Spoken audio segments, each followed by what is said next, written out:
హైదరాబాద్ లోని దమ్మాయిగూడ మున్సిపల్ కార్యాలయం ముందు ప్రగతి నగర్ కాలనీ వాసులు ధర్నా చేపట్టారు. ప్రగతి నగర్ లోని పార్కు స్థలాన్ని బీఆర్ఎస్ నేతలు కబ్జా చేస్తున్నారని వారు ఆరోపించారు. పార్కులో పిల్లలు ఆడుకుంటున్న సమయంలో భయభ్రాంతులకు గురి చేస్తున్నారని మండిపడ్డారు. కబ్జాదారుల పట్ల చర్యలు తీసుకోవాలని డిమాండ్ చేశారు.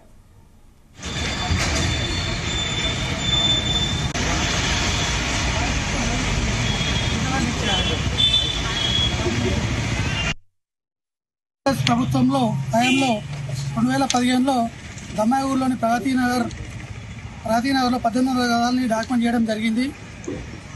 2015 నుంచి మేము దమ్మాయిగూడ మున్సిపల్ కాంగ్రెస్ పార్టీ తరఫున ఈ పార్కుని కబ్జా కాకుండా ప్రయత్నం చేస్తున్నాము. ఇప్పటికి కూడా వాళ్ళు మళ్ళీ కబ్జా కోసం యత్నిస్తున్నారు. అసలు 2015లో పార్కు ప్లేస్ని కబ్జా రిజిస్ట్రేషన్ చేసిన సబ్ రిజిస్ట్రార్ మీద యాక్షన్ తీసుకోవాలి ఫస్ట్. అలాగే ఇప్పుడు దాని కొత్త మున్సిపల్ కరెంట్ మీటర్ తీసుకొచ్చారు. మీటర్ ఇచ్చిన కరెంట్ డిపార్ట్మెంట్ కూడా యాక్షన్ తీసుకోవాలి. ఈరోజు కమిషనర్ గారికి కంప్లైంట్ చేయడం జరిగింది. కాలనీవాసులను భయభ్రాంతులకు గురి చేస్తున్నారు.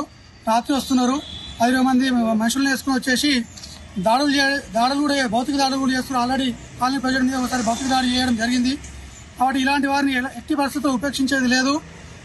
మేము కమిషనర్ గారు ఒకటే విషయం చేసాం, మీరు యాక్షన్ తీసుకుంటారా లేకపోతే ఇదే విషయాన్ని మేము ఖచ్చితంగా రేవంత్ రెడ్డి దృష్టికి తీసుకెళ్లాలా అని చెప్పేసి ఈరోజు మాట్లాడడం జరిగింది. రేపు నిన్న వచ్చిన వాళ్ళ మీద ఎంతటి వారైనా సరే ఖచ్చితంగా యాక్షన్ తీసుకోవాలి. ఈ సబ్ రిజిస్ట్రార్ మీద కూడా యాక్షన్ తీసుకోవాలి. పార్క్ ప్లేస్ ఇట్లా రిజిస్ట్రేషన్ చేస్తారు. ఇందులో ఏమో సర్వే నెంబర్ వేరే ఉంది, వాళ్ళు రిజిస్ట్రేషన్ చేసిన బై సర్వే నెంబర్ రిజిస్ట్రేషన్ చేసారు. ఉన్న 16 గుంటల భూమి, అది 16 గుంటలలో